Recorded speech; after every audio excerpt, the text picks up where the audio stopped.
кога се развиваше идејата за производство на овие есенцијални масла од портокал, не само од портокал, и од лимон, и од цитрон, од цитруси, да кажам, и природни освежувачи, секако при ум ги имавме први рестораните и кафулињата од кои што го земаме отпадот. И нели во кафулиња има ароматизери, освежувачи во просторот, сме приметиле. И наместо да купуваат веќе готови, нели направени или од оние што користат струја или така натака, како заменски производ им го понудивме овој кој што се произведува од отпадот кој што го создава самото кафуле или ресторан.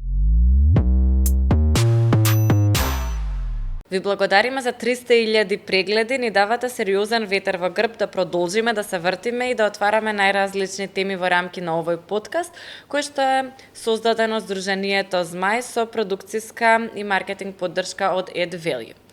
Затоа што зборуваме за вртење, логично е да зборуваме и за циркуларна економија, односно вртење и превртување на отпадот и негово претварање во нешто што е корисно или во корисни производи. Денеска на оваа тема ќе зборувам со предприемачка која што има бизнис во циркуларната економија.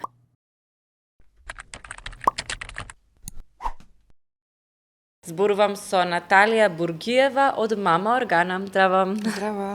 Јас те знам искрено како Мама Органа, така сите некако повеќе по брендот те препознаваме. Така што денеска вака прв пат официјално да ти се обратам. Фала ти што дојде, многу интересно е сето тоа за што ќе зборуваме. Секоја епизода ја почнувам со едно исто прашање. Што го врти светот? Љубовта. Добра. Супер одговор, многу луѓе го даваат одговорот љубовта, кога зборуваме за бизнис ќе очекуваш дека луѓето ќе кажат повеќе пари и така натаму, ама љубов мене ми се свија како одговор. Ќе ти поставам неколку кратки прашања. Одговори ми со еден збор, па потоа малку повеќе ќе елаборираме зошто токму овие прашања. Okay. Органско или неорганско? Органско секогаш. Ѓубриво или финален органски производ, прехранбен? Финален органски производ. Социјала или бизнис? И двете комбинирано. Добро. Како почна Мама Органа? Веќе некако си станува познат како бренд, а е стартап и е во областа на социјално предприемништво. Како го почна, зошто ја почна оваа компанија? Да, па приказнава сме кажувале повеќе пати, меѓутоа секогаш има нели нешто ново да се додаде.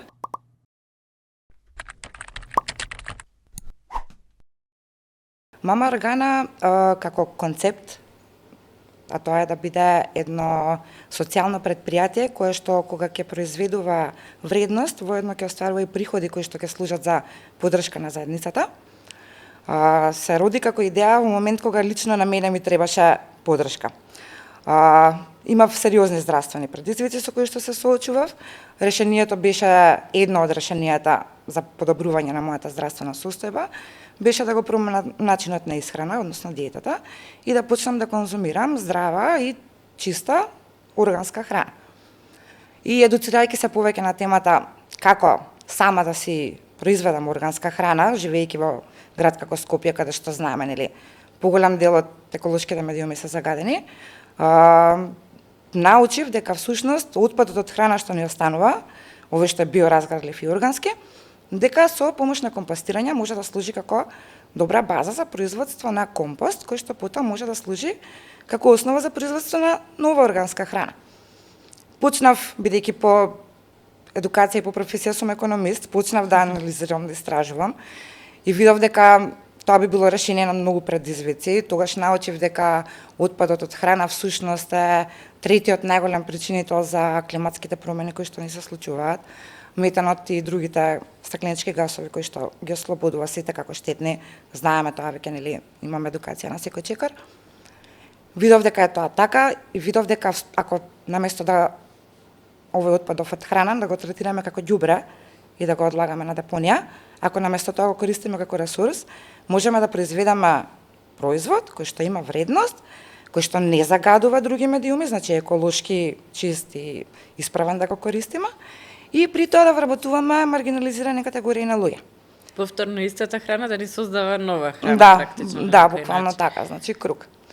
И со идејата аплицирав прв пат на имаше повик за Philanthropy for Green Ideas со Дарно, Сдруженијето. Учествувавме во програмата, бивме национални победници тука. После тоа бевме во Црна Гора и од тогаш навака тоа е тоа. Се функционирате на тој начин. Да. Кажа дека вработувате одредени социјални групи на граѓани. Да. Се работи главно за самохрани родители кои што имаат малку по-специфичен предизвик кога бараат работно место, кога отпочнуваат бизнис и слично. Да. Оние од нас кои што имаат, да кажеме, партнер од другата страна, знаеме колку е лесно и колку е потребно нели со некој да се покриете за децата да бидат среќни, за вие да бидете среќни, за да можете да работите.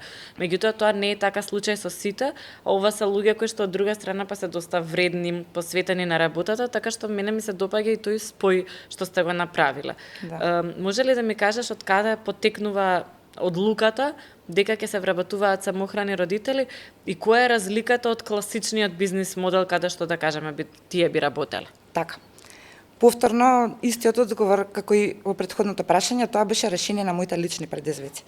Кога јас се соочував со овие здравствени предизвици, во истото време бев и самохран родител на 2-годишно дете. Ми беше тешко да го запишам во градинка, градинките беа преполни, требаше да се чека место. И покрај тоа што бев поради здравствени причини спречена да работам, исто така и детето не ми беше во градинка. Значи, не можев како да си обезбедам приход за семејството и се наоѓав во една многу незавидна ситуација. И во моментот кога го смислував како ќе биде бизнисот и како ќе работиме, што ќе правиме, си ветив себе си секако дека пред се ќе отворам работни места за такви како мене, кои што сакаат да работат, имаат потреба, сите имаат потреба од приход во семејствата, меѓутоа кога живееш сам и кога се зависи од тебе, кога си самохран родител или имаш едно родителско семејство, тогаш работата дупло, двојно поголема.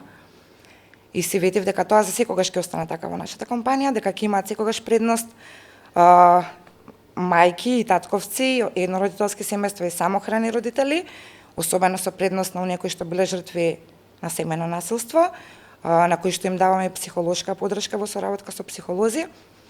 Во одреден период од работењето имавме и како градинка, место каде што можат мајките да си ги носат децата. Сега веќе тие дечиња порасна, мајките уште некои работат кај нас. Немаме потреба такво нешто, меѓутоа во иднина ако се појави потреба такво нешто, имаме ново работно место и се појави таква мајка, секако дека ќе овозможиме услови. И планираме така тоа да биде за секогаш кај нас. Затоа е ова еден вид на стартап, имаме иновации, поддржани сме и од такви страни, меѓутоа профитот не ни е приоритет. Приоритет ни е добробитта на вработените и при тоа да не правиме штета на околината. Многу е интересно затоа што сепак нели го користите големиот потенцијал кој што го имаат овие родители, меѓутоа им давате можност како да можат да работат, затоа што во спротивно многу често се, како што каже и самата, оневозможени. И особено е важно за оние кои што во моментов можеби се соочуваат со насилство или нешто слично, да знаат дека има можности да се излезе од таква една средина, па дури да се основа нешто свое или да се биде дел од нечија идеја, од место каде што е безбедно, да кажеме, за дружба, за споделување. Моето прашање е дали може да се заработува, а паралелно и да се прави добро. Дали заработува вашата фирма, дали е профитна? Да. Добре. Да, возможно е. Многу е потешко од колку претпоставам регуларен бизнис или трговија, каде што купуваш и препродаваш или каде што има големи инвестиции, стартни, почетни, каде што веќе се знае точно што ќе се работи со планови. Тука стартап е, понекогаш и кампањски одат работите, поварувачка и понуда на пазарот или моментални можности кои што ги имаме. Немаме нели можности како големи корпорации. Меѓутоа да, возможно е. А тоа е возможно само исклучиво ако иновираме. Инаку е многу тешко. Компостот сам како компост не е нас главен производ, така, значи од отпад храна произведуваме компост. Меѓутоа компостот тоа е ѓубриво. Да, тоа е природно ѓубриво кое што е главна помош во органско одгледување на храна. Добре. Е така. Меѓутоа компостот како компост има ефтина пазарна цена. Затоа што има и други природни ѓубрива, арско ѓубриво, има други на пазарот, нели? Ние без разлика што сме социјално претпријатие, ако немаме добар квалитетен производ по пазарно прифатлива цена, никој нема да го купува нашиот производ. Да. Значи, ако сакаме да се бориме на тој пазар, е многу тешко, заради тоа што големите корпорации имаат повеќе можности и нудат поевтина цена и тука ние не сме конкурентни и многу тешко би заработили, би биле одржливи. Затоа ние секогаш се фокусираме на иновирање. На нови продукти? Што Да, се произведуваат? на внесување на, па не само на нови продукти, на иновирање дури и во начинот на кој што се собира може и отпадот, например, Да. користиме велосипеди за да заштедиме за транспорт. Сега по најново правиме набавка на електрично возило, значи во секој сегмент иновираме за да намалиме трошоци, за да ни остане поголем дел од приходот да можеме да имаме профит. Нормално дека иновациите најмногу не се концентрирани на производите. Компостот, освен како компост што го имаме, како природно ѓубриво, го користиме и како база за развој на цела една палета на производи кои што ги нудиме. Тоа се супстрати за одгледување на конкретни видови на билки. Особено во време на короната, многу популарно стана и дури во Македонија урбаното градинарство. Почнаа многу луѓе кои што живеат во градовите да се одгледуваат специфични видови на билки и ние имаше потреба, наеднаш се створи на пазарот потреба од супстрати земји, машавини од почви за одгледување на ваков тип на билки. И сега ви купуваат повеќе луѓе за приватно одгледување во сопствените граѓа? Да, и во тој момент, значи, освен пред корона, да кажам, фокусни беа земјоделците, луѓето кои што одгледуваат органска храна и слично. Меѓутоа, во време на ова на бум на на урбаното градинарство, кој што се уште сум многу среќна што луѓето не престанаа да чуваат дома цвеќиња и така. Постои и им развивме супстрати за кактуси, сукуленти, супстрати за бонсаи, за орхидеи, за домат органски, за шери доматчиња, за краставички, значи буквално секој да може во својот дом, во кујната да си одгледа каков тип на билка и да посака. Особено со оглед на тоа што еве некако за нас е зимскиов период, ама тогаш сме сите многу загрижени за квалитетот на воздухот.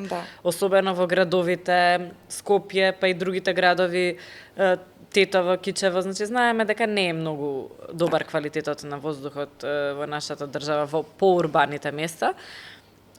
И развивте интересен продукти за тоа. Може ли да ми кажеш? Мене ми беше искрено така. Да. Баш интересно.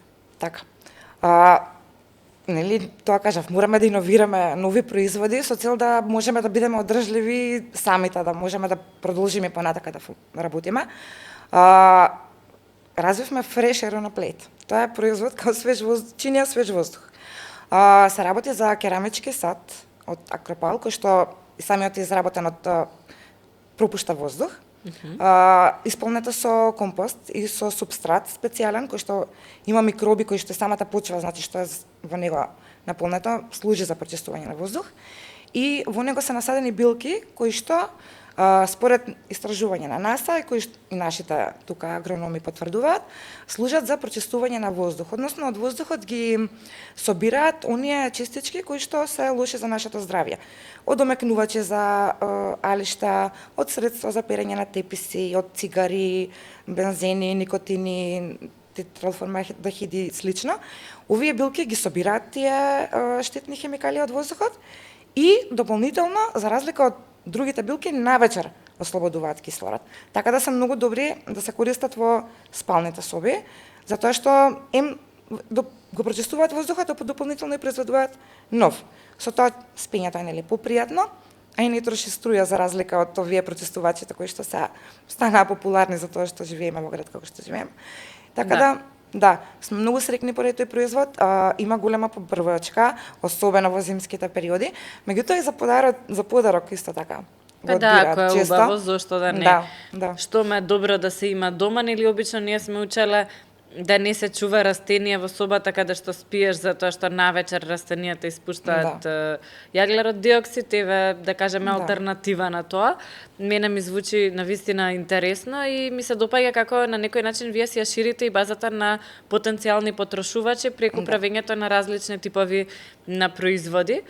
Кажи ми, колку е важно од отпадот покрај ѓубривото да правиме и некои други финални производи. Какви се производи може да се направат од она што ние го нарекуваме ѓубре, ама се повеќе гледаме дека светот го нарекува некаков ресурс. Една од целите на Мама Органа е едукација, значи на населението преца за отпадот од храна, со приоритет на намалување на загубите од храна. Значи ние преца треба да се трудиме да ги намалиме загубите од храна. Кога веќе сме создале отпад од храна, треба да го предселектираме во различни секции, исто така е можно. Веќе знаеме дека селектираме пластика, стакло и различни други видови. Отпадот од храна може да се предселектира во различни линии. Така, например, до сега веќе собираме одвоено отпад од отпадни лушпи од портокал, од кафулиња и ресторани кои што произведуваат, продаваат џус од портокал или смути или што и да е.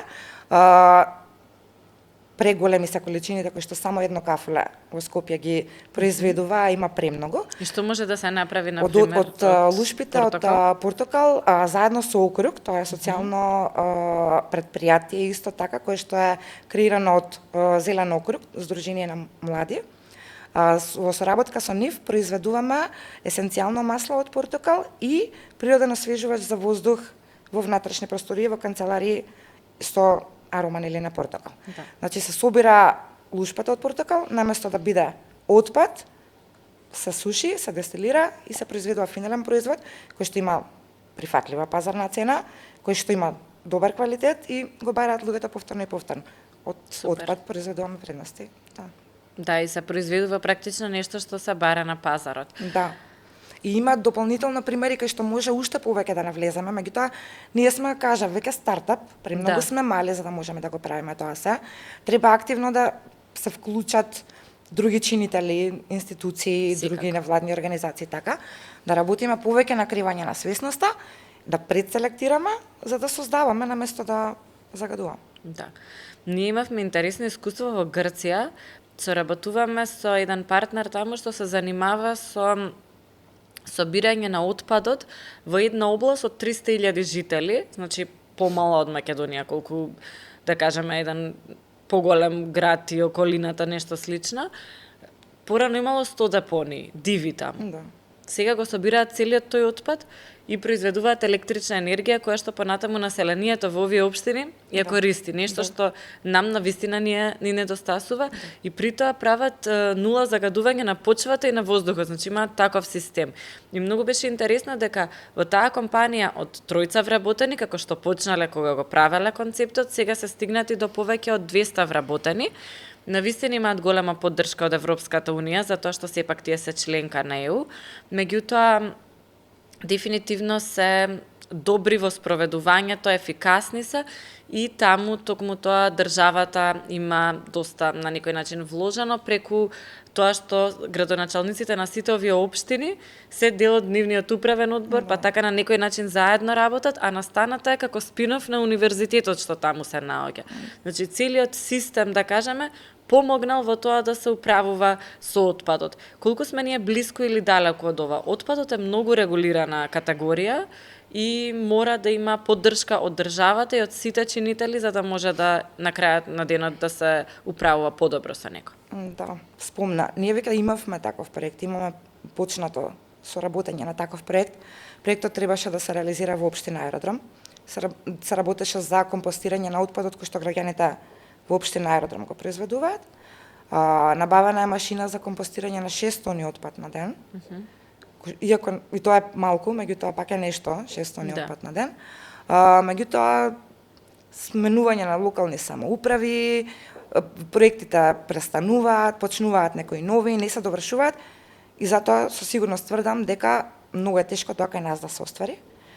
Многу е, претпоставувам, полесно да го почнеме сами и да бараме поддршка од европски партнери и од Европската Унија, ако сакаме да го истуркаме до крај.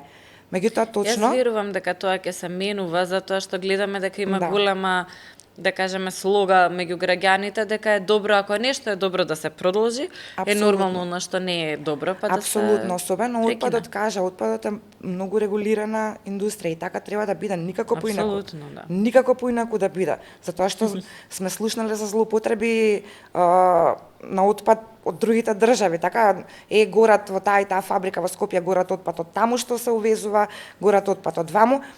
Отпадот треба да биде регулиран.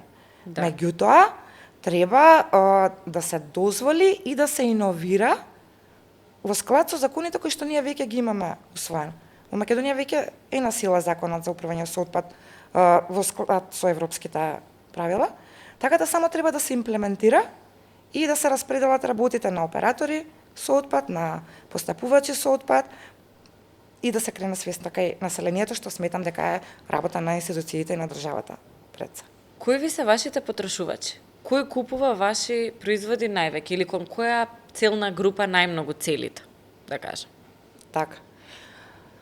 На почетокот мислевме дека нашите производи ќе ги купуваат еколошки освестени граѓани или земјоделци кои што сакаат да одгледаат органски сертифицирана храна.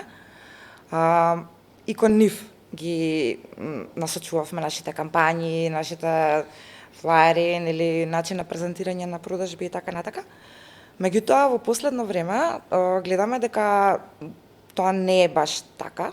Туку веќе спомнав еднашка, урбаните градинари како стана голем процент на луѓе во градовите што живеат се занимаваат со тоа.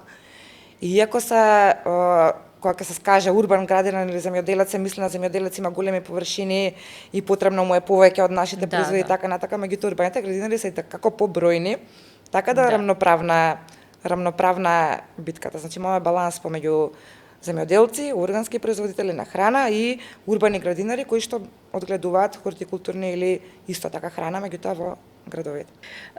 Кога зборуваме за оние продукти како финалните продукти кои што се направени органски или од ѓубриво, како есенцијалните масла, освежувачите, целите кон одредена група таму, например, дали можеби ви се интересни или за тие продукти се поинтересни младите или повозрасните? Секогаш постои некоја таква поделеност кај органски работи. Така, идејата во Мама Органа е колку можеме да го затвориме кругот.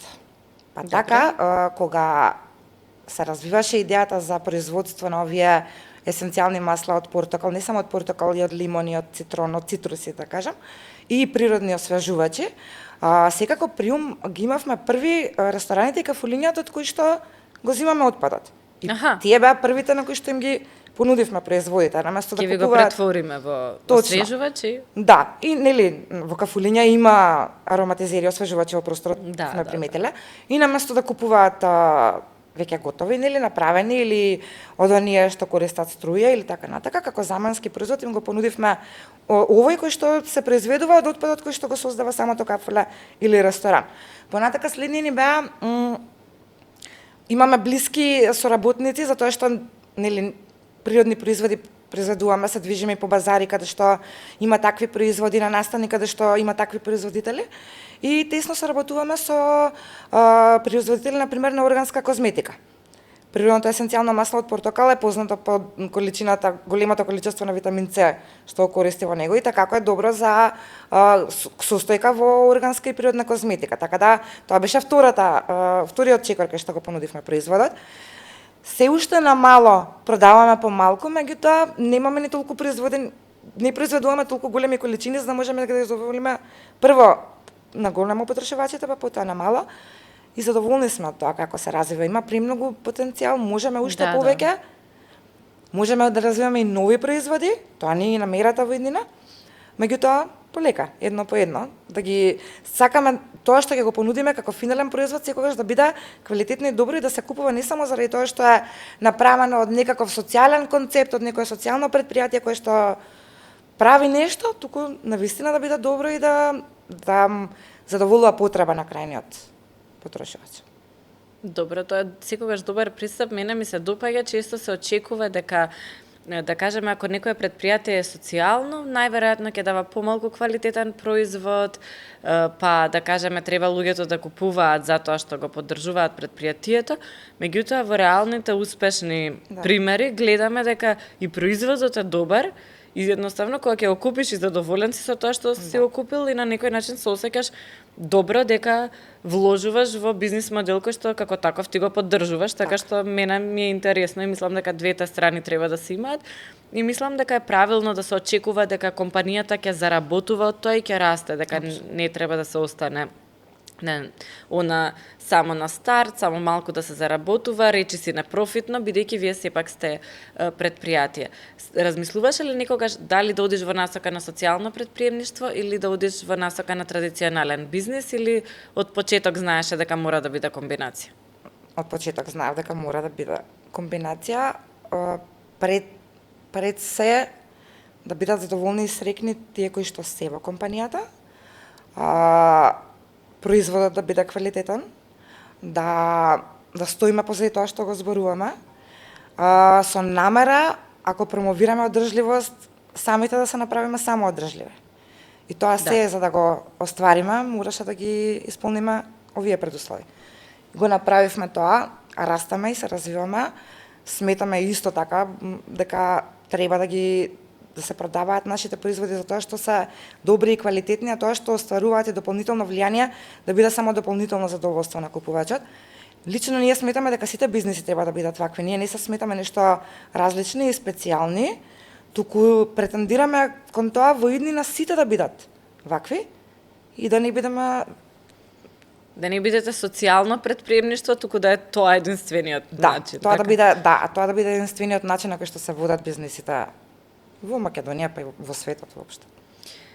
Имаш ќерка која што е млада, 22 години, која што веќе и самата почнува да се занимава со нешто вакво. Како ти изгледа, дали младите повеќе, да кажеме, ги интересира вакво водење на бизнис? Гледаме многу иницијативи на интернет каде што зборуваат за, да кажеме, проблемите на кои што традиционално некои работи се правеле, па младите некако како да сакаат да направат комбинација за тоа што нив им значи лично и да прават пари од тоа. Да заработуваат од тоа.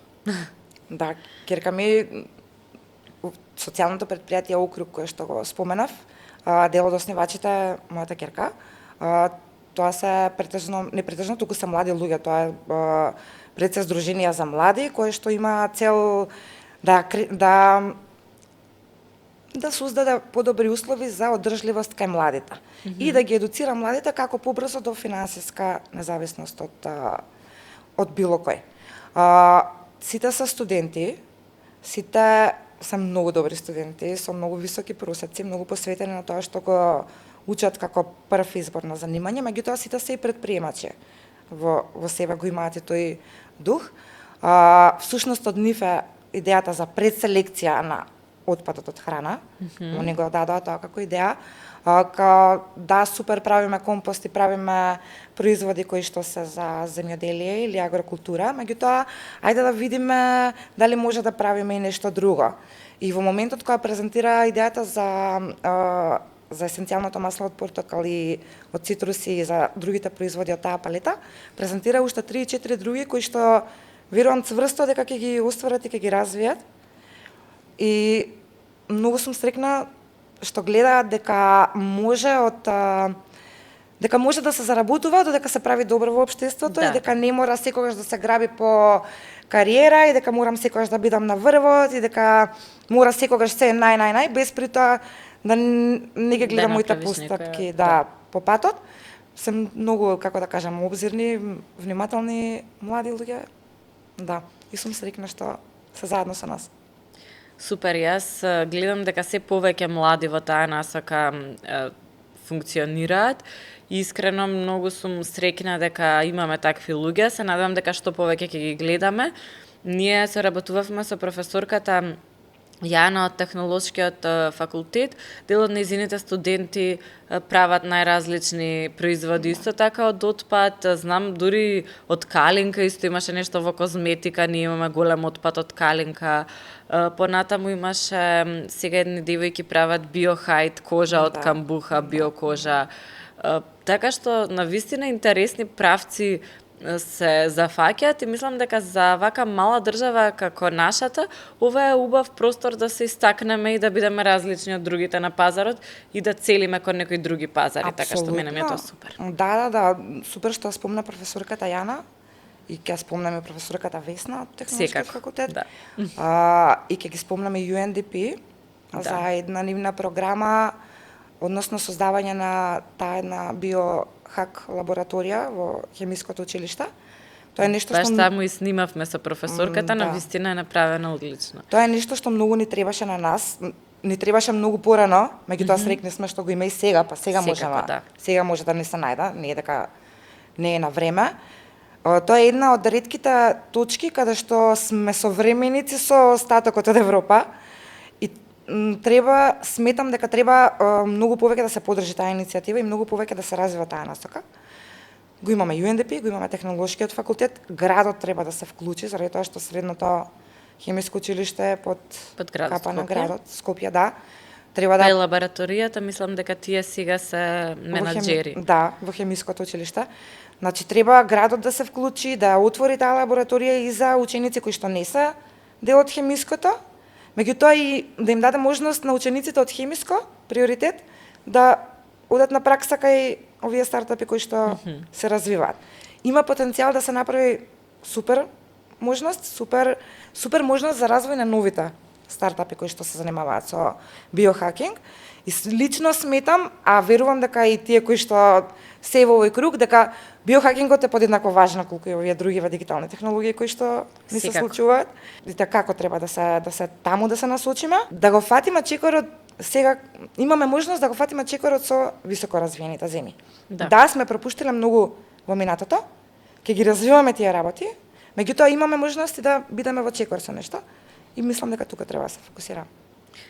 Ова супер ми звучи за крај. Она што можеби би требало да апелираме повеќе, го гледаме кога ќе отидеме во било која европска држава.